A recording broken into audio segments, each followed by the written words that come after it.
The low points are when you hear of people that didn't make it.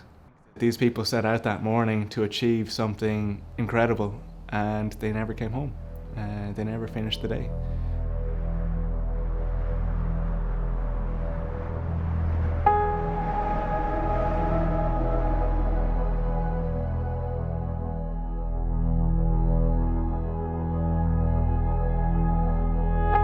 The scariest part for me on Everest was when I just ran out of energy. Shortly before the summit, I just came to a halt, and that was a worrying point, because if you don't have the energy to go up, you may not have the energy to go down. And when you're up higher on the mountain, above 8,000 meters in the death zone, that's when you can really feel your body slowing down to an indescribable degree. It's phenomenal for me to think back on just how slow my body was. It did fight on, but at a much slower pace than you'd think.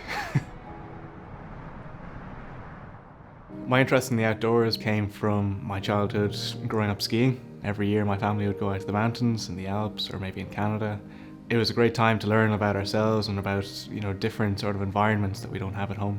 First I had to learn what it was to get the skills and the experience to make an attempt on Everest. You had to acknowledge that maybe you're not built for these things. I set about a plan that was maybe 4 years long, and throughout that plan I had a huge amount of research to learn in terms of what mountains I needed to go to, where I'd get my experience, be it in Alaska or Nepal, in the Himalayas. I've strongly considered turning around more than once on various mountains. The second night I spent on Denali in Alaska, a storm came in and we had heavy winds.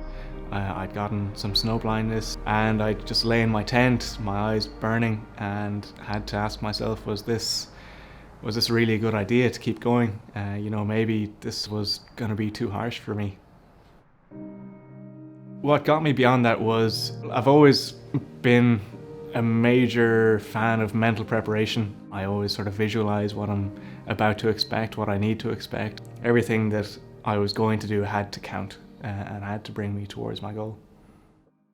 It's an incredible example, what the strength of mind and character can actually do. And it's unbelievable to see an individual with that focus, the amount of work and effort that he put in to making that climb.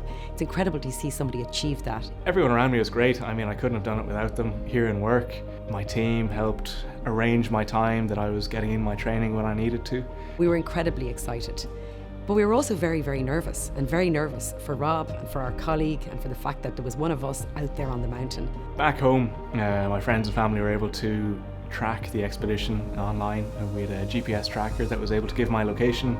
Coming down off the mountain, my plan changed slightly. Well, there were 2 or 3 days there when Rob was descending where the news from Everest wasn't good in relation to other climbing parties. We were stuck in the high camp at 8,300 meters for a second night.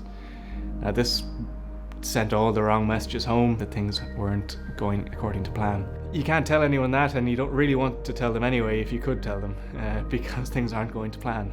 It was incredibly tense, and literally it was only when he reached base camp and we got the all clear that he was okay that we breathed a sigh of relief.